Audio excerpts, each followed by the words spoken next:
is ongoing with the Council's development management team to resolve some outstanding issues, but they are not in principle matters that affect the soundness of and suitability of the site as an allocated site in the plan.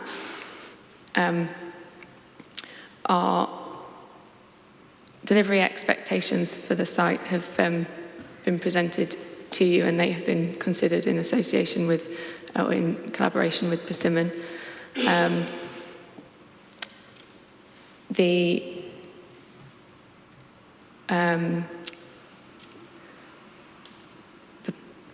policies modifications that we're proposing again, I think in table 5.2 H point policy H1, a correction to an update to the capacity to reflect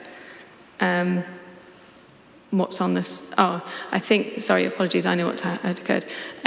I think we made a proposal or suggestion that the capacity should have been increased when in fact we're no longer seeking to put forward that modification. It should remain as submitted on the site, which was for 211.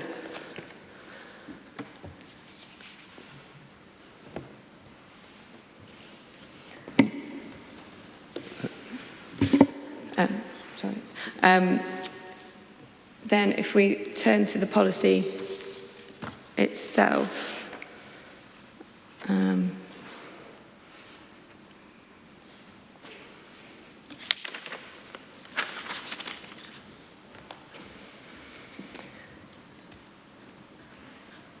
yes, some in effect updates really to reflect the latest position. So criterion 2 refers to a new roundabout from which access will be achieved. Well, that roundabout is now there and known as known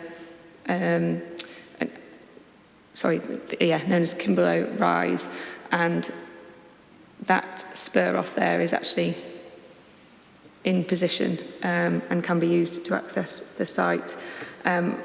Criterion 3 is the deletion of the housing mix policy, as we've discussed. On the 5th criterion, really just as specifying more precisely the location of said trees and hedgerows rather than behind, just to make clear that it's to the south of the site in that one. The 6th criterion, it relates to the education contributions on the site. Revised wording here really is a matter of consistency with revisions that we're proposing for other policies, just more clarity for the way that those provisions are expressed. In this case, off-site contributions are what's anticipated through the infrastructure work that's been undertaken and indeed put forward through the application. With respect to 7 and 8, just an additional point of clarification on those provisions to make clear that any impacts that are picked up through the assessments of air quality and noise should be appropriately mitigated. So just to give operational effect really to those provisions in the way that they were drafted. Just on criterion 6,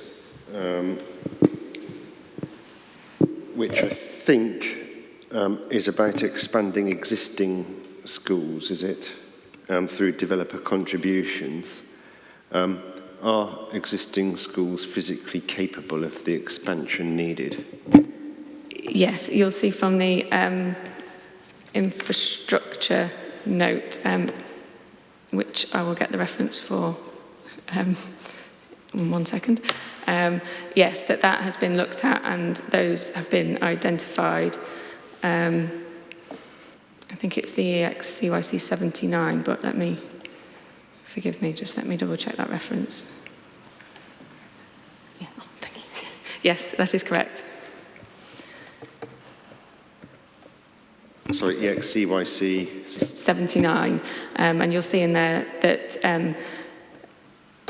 where contributions are being sought for off-site expansion or facilities, that they have been looked at in more detail to ensure that they can actually be achieved.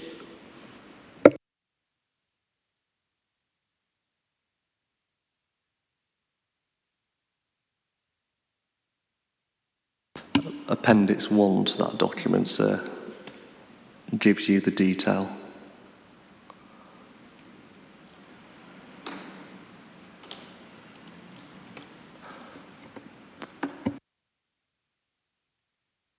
So this is the only site this morning for which deliverability is not established via a permission.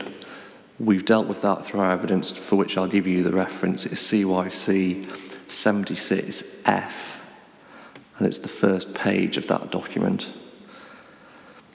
But in short, to summarise it for you, we have a site that is not subject to any constraints that prevent its delivery. It's available now. It's a suitable location as assessed through the plan, and there's a realistic prospect of housing within 5 years, having regard in particular to the two applications, the discussions between the applicant and the council that have refined those applications, the suite of documents and technical assessments which accompanied those applications, and the statement of common ground, which we will provide you with a copy of as soon as we're able to do so this morning. Yeah, I was going to ask you about that. So when I do get sight of the statement of common ground, it's not going to be one of those filled with vast areas of fundamental disagreement, is it? So no, in fact, I suspect this might be one where there is no disagreement. In fact, it isn't. There is no disagreement in this statement of common ground. So you've got a major house builder, good track record on site, delivering at a rate that is only slightly higher than the council's assessed typology. It is in our submission in all those circumstances eminently deliverable for the purposes of footnote 11.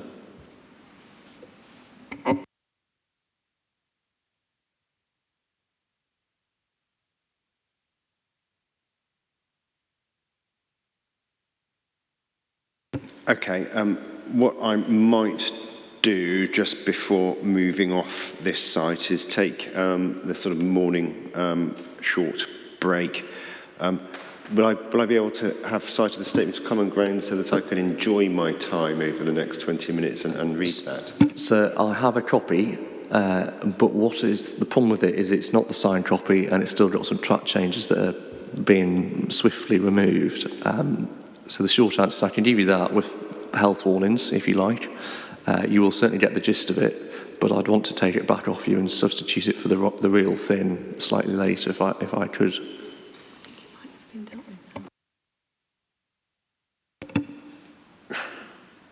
Yes, I think I might take that. It depends, I suppose, whether the track changes are changes that have been made or whether it's just going to confuse me.